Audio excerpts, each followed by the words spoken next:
Aunque pasen los días, hay equipos que se quedan grabados como si todo hubiera ocurrido ayer. Y eso es exactamente lo que pasa con la selección de Venezuela, campeona del Clásico Mundial 2026. Un grupo de peloteros que no solo tenían talento de grandes ligas, tenían algo más difícil de conseguir: unión, carácter y la convicción de que esta vez la historia iba a ser distinta. Durante todo el torneo se vio a un equipo compacto, jugando como un solo hombre, y al final terminaron logrando lo que por años parecía imposible: levantar el título del Clásico Mundial 2026. Por eso, en este video vamos a analizar el mejor line-up del equipo vino tinto con el que Venezuela quedó campeón en el Clásico Mundial, y con ello convertirse en el equipo más importante en la historia del béisbol venezolano. Y quédate hasta el final porque el dato que te tengo guardado es realmente increíble. Vamos a comenzar con el pitcher abridor de ese partido, Eduardo Rodríguez, quien tuvo una actuación muy sólida en uno de los momentos más importantes del torneo. El zurdo trabajó 4 entradas, 1/3,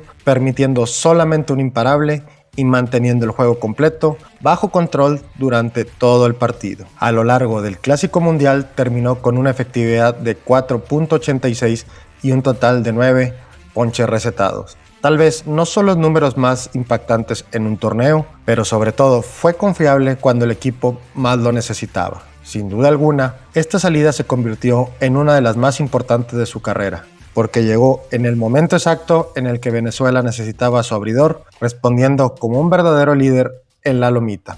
Comenzamos con el primero en el orden, el jardinero derecho y uno de los nombres más importantes de toda la selección venezolana, Ronald Acuña Jr. Aunque sus números en el torneo no fueron lo más espectacular posible, siempre un jugador de su calibre termina conectando 2 cuadrangulares y 4 carreras impulsadas, aportándolos en momentos clave a la ofensiva. Pero más allá de las estadísticas, su presencia fue fundamental durante todo el torneo. Acuña fue el referente del equipo dentro y fuera del terreno, siempre sólido a la defensiva, aportando energía, liderazgo y esa personalidad que contagia a todo el dugout. Tal vez no fue su torneo más brillante con el bat, pero su papel como cara del equipo y como líder natural fue clave para que Venezuela mantuviera la confianza en cada juego hasta llegar al título. Como segundo en el orden fue el tercera base Michael García, quien tuvo un torneo muy productivo con el bat, terminando con promedio de .365, además de conectar un cuadrangular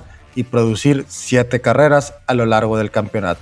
Sin duda alguna fue un bate muy constante en la parte alta del line-up, respondiendo en momentos importantes y manteniendo la presión sobre el picheo rival en cada juego. A eso le sumamos la solidez a la defensiva en la tercera base, donde cumplió sin errores y aportó seguridad en una posición clave, convirtiéndose en una pieza muy confiable dentro del cuadro venezolano durante todo el torneo. El tercer bat del line-up de Venezuela fue el primera base Luis Arraez, quien tuvo uno de los torneos más completos a la ofensiva para el equipo venezolano. Terminó bateando para .308, conectó 2 cuadrangulares, impulsó 10 carreras y acumuló 14 imparables en el certamen, convirtiéndose en el bate más constante y peligroso de toda la alineación. Cada vez que Venezuela necesitó producir, su nombre aparecía, respondiendo en momentos importantes y manteniendo viva la ofensiva en varios de los juegos más exigentes del torneo. En la ofensiva cumplió bastante bien, siendo que la primera base no es su posición natural. Llegamos al cuarto bate y este fue el puesto para Eugenio Suárez,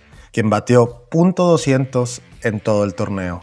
Realmente no fue su mejor actuación en el Clásico Mundial 2026, pero estuvo presente a la hora oportuna, conectando el doblete para producir la tercera carrera de Venezuela, que a la postre sería la del campeonato. No necesitas batear .400, pero si haces el trabajo a la hora cero, todo lo demás queda atrás. El quinto en el orden fue el segunda base Gleyber Torres, quien apareció en este partido como titular. Aunque durante el torneo no fue siempre pieza titular, hoy tuvo la oportunidad. Realmente no tuvo su mejor rendimiento ofensivo y terminó bateando un promedio de .250 en el torneo, lejos de lo que normalmente puede aportar con el bat, pero aún así respondió a la defensiva y en los turnos que realmente tuvo que hacerlo. Su presencia en este juego fue más por ajuste estratégico, aportando experiencia y seguridad defensiva en el cuadro en un momento importante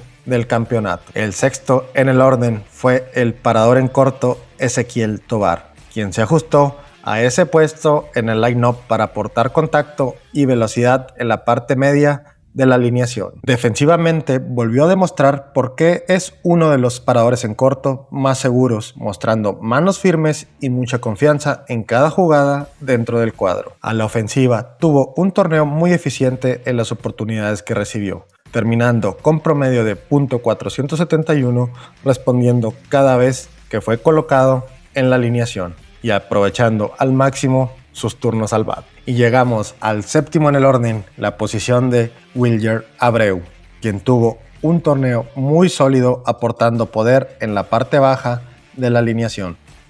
Terminó el campeonato con .250 de porcentaje, conectó 2 cuadrangulares y produjo 7 carreras, números importantes considerando el rol que ocupaba dentro de la alineación. Fue un bate oportuno durante varios juegos del torneo, respondiendo cuando Venezuela necesitaba profundidad ofensiva y evitando que el line-up dependiera solamente de los primeros en el orden. Y en el partido más importante de todos volvió a aparecer, conectando cuadrangular en el juego del campeonato. Un batazo que ayudó a marcar la diferencia y que confirmó el gran aporte que tuvo durante todo el Clásico Mundial. El octavo en el orden fue el receptor Salvador Pérez, uno de los jugadores con más experiencia dentro del roster venezolano. Ofensivamente, el veterano no tuvo su mejor torneo, terminando con un promedio de .182.